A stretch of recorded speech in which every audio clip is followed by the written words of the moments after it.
सा जन्म है अभी? जो बाबा कहते हैं ना 21 जन्मों का वर्षा देता हूँ आपको, तो 21 जन्मों के हिसाब तो जानते हो ना। 8 जन्म सतयुग के, 12 जन्म त्रेता के, तो 20 ही तो हुए, तो 21वां कौन सा? यही तो है। तो ये पहला हुआ ना, तो ये तो पहला जन्म है ना। इसमें कहाँ से थकेंगे? इसमें तो हम भगवान हाथ पकड़ के चला रहा है, पर ये सोच है जो थका देती है। सोच में आ जाता, अभी तो हम बूढ़े हो गए ना, पहले जैसे थोड़ी ना शरीर चलेगा। कौन बूढ़ा हो गया? कौन बूढ़ा हो गया? कौन सा वाला शरीर? वो 83वां शरीर, वो पुराना हो गया है ना। मैं तो ठीक ही हूँ ना। एक्सपर्ट ड्राइवर होता है ना, वो पुरानी गाड़ी को भी बढ़िया से निकाल लेता है, ट्रैफिक में भी, सब जगह भी। ड्राइवर ही एक्सपर्ट ना हो तो नई अच्छी गाड़ी को भी कहीं ना कहीं एक्सीडेंट कर सकता है। तो ड्राइवर एक्सपर्ट होगा तो उसको नहीं लगेगा कि गाड़ी पुरानी है। बल्कि मैंने देखा है, जो लोग पुराने हैं लेकिन जो निश्चय बुद्धि है, व्यवस्थित जिन्होंने पुरुषार्थ योग लगाया है जीवन पर, वो आज भी नए नए से भी ज्यादा स्ट्रांग है, ज्यादा एक्टिव है, तो नहीं थकेगा तन। तो मेरा सहारा एक बाबा है, ये संकल्प हो, ये पहला जन्म है, हम बहुत ही अभी एकदम फ्रेश।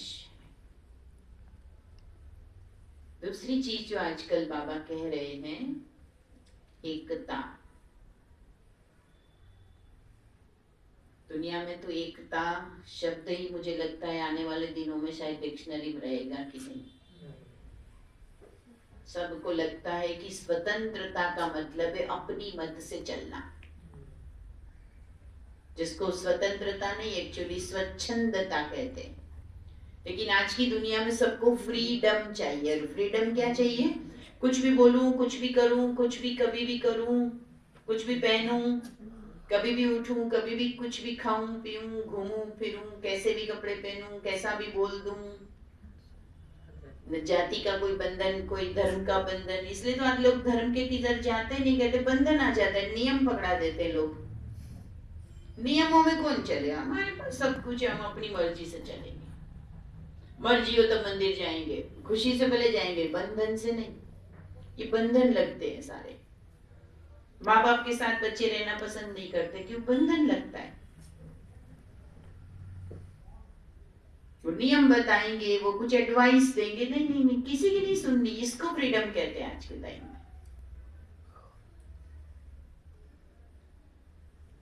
तो एकता तो वहां तो रह ही नहीं सकती है। कि हम अभी एक नया संविधान, नया विधान बना रहे हैं, जहां एक मत, एक राज्य, एक धर्म, एक भाषा, उस दुनिया को बनाने वाले हम अभी हमारे आपस में, ब्राह्मणों के संबंधों में, इस ईश्वरीय परिवार में एकता बाबा चाहते हैं। एकता में मजबूती होती है ना। एक उंगली क्या क्या करेगी, लेकिन जब साथ है तो बहुत कुछ कर सकती है। आज बाबा की प्रत्यक्षता का कार्य जो है वो रुका हुआ है, क्योंकि संगठन में एकता जितनी बाबा चाहते हैं, किसी भी कारण से, कारण तो होते ही हर चीज के, लेकिन बाबा ने कहा कारण है तो निवारण भी है। दुनिया का कोई ताला बिना चाबी के बना है? तो कारण है तो निवारण भी तो है, पर वो ढूंढने वाला चाहिए।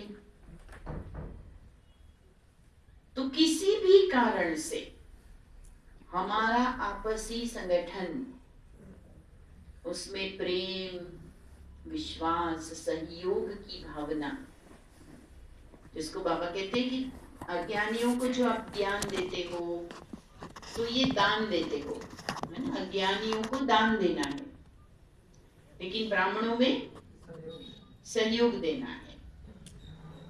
कोई कमजोर है तो उसकी कमजोरी की बातें चारों तरफ फैलानी नहीं है। उसकी कमजोरी दूर करने के लिए अपने जीवन का एग्जाम्पल देकर, स्नेह देकर, मीठे शब्दों से उसे भी ऊपर लाना है। उसका वर्णन नहीं करना है। पर चिंतन, जिसको बाबा ने कहा, पर मत, पर चिंतन, पर दर्शन, ये सब एकता के दुश्मन है। पर दर्शन होता है तो पर चिंतन भी होता है, फिर वर्णन भी होता है। सेवा का समाचार की लेन देन करते करते शुरू हो जाता है कभी कभी सेवाधारियों का चिंतन।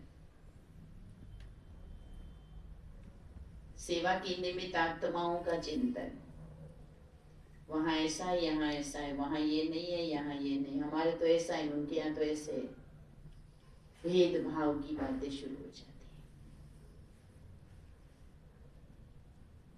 फिर कैसे निंदा और पर दर्शन शुरू हो जाता है पता भी नहीं चलता।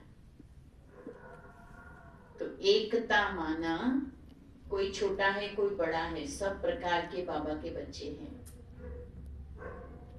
कोई तीव्र पुरुषार्थी है, कोई साधारण पुरुषार्थी है, कोई अभी तक गलतियां भी कर रहा है, लेकिन वो तो और ही छोटा हुआ ना। तो छोटे भाई बहन पर क्या होता है? सहयोग करते हैं, उठाते हैं, की मदद करते, प्यार दुलार देते हैं, उससे नफरत तो नहीं करते। तो जो भी आत्मा, चाहे पुराने से पुराने कोई है, मान लीजिए कभी कभी ऐसा लगता है कई बार कि चलो भाई कोई नया होता तो हमको लगता अरे ये तो इतने पुराने हैं, फिर भी इन्होंने ऐसा बोल दिया, वो जैसे गले नहीं उतरता। ये बाबा ने एक बार कहा था कि अगर कोई गलती करता है तो उस वक्त न तो वो ब्राह्मण है, न तो वो पुराना है, बल्कि उस वक्त वो बेचारा है। और जो बेचारा होता है, अनाथ होता है, बेसहारा होता है, उसके ऊपर तो दया ही करनी पड़ेगी, है ना। उस वक्त इस नजर से देखोगे कि इतना पुराना और वो ऐसे करता है, तो वो बातें हो जाती है। नहीं है तो भगवान का बच्चा, भगवान ने सिलेक्ट किया है। चाहे उसको धर्मराज के घर से क्रॉस होके जाना होगा, चाहे उसको सतयुग में कोई भी पार्ट प्ले करना होगा, वैसे भी सब तो श्रेष्ठ पार्ट बजाने के लिए, राजा बनने के लिए थोड़ी तैयार होंगे। मनोहर दादी जी थे ना, बहुत मजे से सुनाते थे कि मैं भी रानी तू भी रानी तो कौन भरेगा पानी। सब थोड़ी ना राजा रानी बनने वाले, सभी प्रकार के तो तैयार हो रहे हैं ना। तो चाहिए तो सही ना, लेकिन गवर्नमेंट भी सबको अच्छी नौकरियां देने के लिए टफ एग्जाम रखती है ताकि कम से कम पास हो, क्योंकि पास हो जाएंगे तो इतनी नौकरियां, इतना पद कहां से लाएंगे। तो ये भी पढ़ाई चल रही है, कोई कमजोर है, कोई बात नहीं, जैसा भी जो भी पद पाना है। और बाबा ने कहा जब बाबा को ये आत्मा पसंद आई और बाबा ने उसे अपना बनाया, तो जो भगवान की पसंद है उस पर मेरा क्वेश्चन मार्क क्यों, या मैं ये सर्टिफिकेट क्यों दूं? ये तो कुछ काम का नहीं, ये तो कुछ इसकी तो धारणा नहीं, ये तो कोई ऐसा अच्छा भाई नहीं, अच्छी बहन नहीं। तो ये हमारे संगठन में परदर्शन ना हो, पर चिंतन ना हो, और एक गिरे तो दूसरे उसकी मत पर ना चले। हम एक दूसरे से टिप्स न लें। इस पर हमारे लौकिक में सुनाते थे कि एक बार एक व्यक्ति ने बकरी पाली, हंसी की बात है। तो पहली बार उसने बकरी पाली, तो एक बार बकरी बीमार हो गई, तो उसे पता नहीं था कि क्या करना चाहिए, गांव की बात थी। तो एक दूसरा भाई था, वो भी, उसने भी पहले बकरी पाली थी। उसको पूछने गया वो कि तुम्हारे पास भी तो पहले बकरी थी? बोले हाँ। तो बीमार भी तो पड़ती होगी ना? हाँ। तो जब तुम्हारी बकरी बीमार पड़ती थी तो तुम क्या करते थे? वो कहता है मैं तो उसको केरोसिन पिलाया। ठीक ठीक ठीक, वो चला गया घर पे।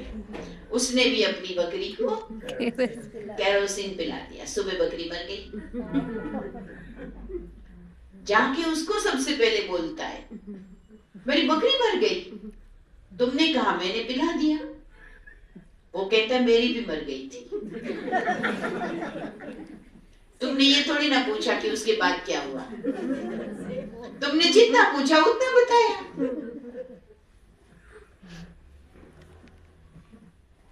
ऐसे ही लोग ये तो बताते हैं कि मैं डिस्टर्ब हुआ, मैं डिस्टर्ब हुई, मेरे को ये हुआ, लेकिन उसके पहले तुमने क्या किया था वो कोई नहीं बताता है।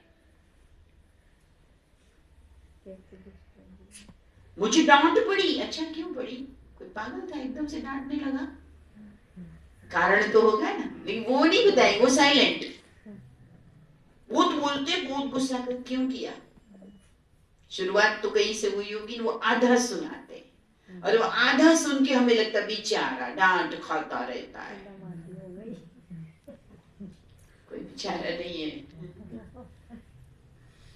आधी कहानी सुनाते, अपने वाला पार्ट साइलेंट, अगले का पार्ट बढ़ चढ़ के सुना देंगे, 4 गुना ज्यादा थोड़ा सा। इसलिए पर मत बहुत नुकसान करती है। बाबा ने कहा है तीसरे नेत्र से आत्मा को देखकर और विवेक को जागृत रख के चलो।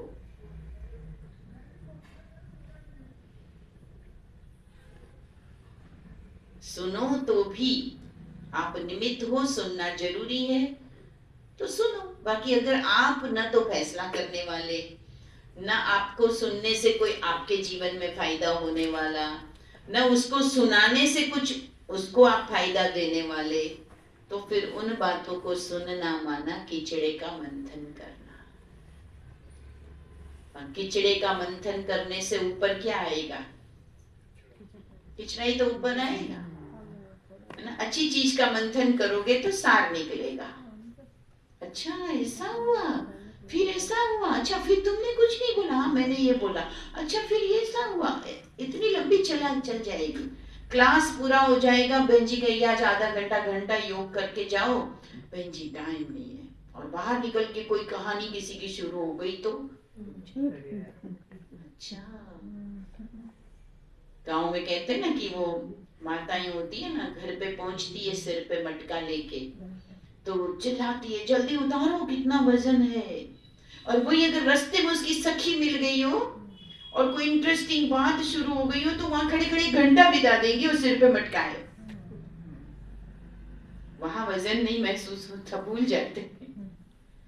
तो ये जन्म जन्म हमने किया है, कथा कहानियां सुनी है, तो अभी भी वो कथा कहानियों में ध्यान चला जाता है, और ये हमारी एकता को तोड़ देता है। हमेशा समझ लो आधी हकीकत और आधी झूठी बातें होती है। आज के समय में सत्य सुनाने की हिम्मत किसी में नहीं है, अपनी कमी बताने की हिम्मत किसी में नहीं है, इसलिए लोग अन्य की कमी को इतना बढ़ा के बताएंगे कि खुद की कमी बिल्कुल छोटी लगे। ये तो परमात्मा ने हमें अभी ये सिखाया है कि बच्चे तुम सच सच अपनी कमी को महसूस करो और परमात्मा को लिख के दो। हम बाबा के बनते हैं तो आप में से बहुतों ने किया होगा कि अपनी बात बाबा को लिख के हम देते हैं, बड़ों को लिख के देते हैं कि मैंने क्या क्या गलत किया है। ये भी हिम्मत चाहिए, अपनी कमी को मानना, स्वीकार करना, यथार्थ जगह पर यथार्थ समय पर बताना। दिल भी हल्का होता है और विश्वास जीत लेते हैं। तो संगठन में सच्ची दिल भी चाहिए। अगर कोई जाने अनजाने किसी की बात सुना भी दी किसने, तो यथार्थ जगह पर बड़ों को बता दो कि ध्यान रहे कौन गंदगी फैला रहा है। उससे भी नफरत नहीं, उसको समझाओ कि हम क्या बनने आए हैं। और एकांत प्रिय हम सबको साइलेंस की शक्ति का अनुभव इसी संगम युग में होता है। तो खींच होवे कि पूरे दिन में कब टाइम मिले और कब मैं उस साइलेंस की शक्ति का अनुभव करूं, एकांत में बैठूं, बाबा से बात करूं। योग हमें किसको दिखाने या काउंट करने के लिए नहीं करना है, दिल से करना है। बाबा से बात करने का रस लेना है, एकांत में बैठने का रस लेना है। लेकिन वो रस कब आएगा? जब बाहर का रस खींचता नहीं होगा। आजकल ये रस तो सबको बहुत खींच रहा है, सबके पास है डब्बा। इसने इतना मनुष्य को बना दिया है बाहर मुखी कि बात मत पूछो। छोटे बड़े बूढ़े जवान ज्ञानी अज्ञानी सब इस छोटे से डब्बे के चक्कर में आ गए। जिसको मोबाइल में रुचि नहीं है वो परम भाग्यशाली है। बिना इसके जिसका काम चल रहा है वो परम भाग्यशाली है। और काम वैसे सबका चल सकता है, पहले भी चलता ही था, पर आज के समय में इच्छा ज्यादा है, काम तो कम है। न जाने कितनी चीजें है ना, भले देखते रहो सुनते रहो, समय गंवाते ही रहो। तो जो बाहर का रस बैठ गया तो आंतरिक रस खींचेगा नहीं, एकांत में बैठने की इच्छा होगी नहीं, एकांत का सुख ले नहीं पाएंगे।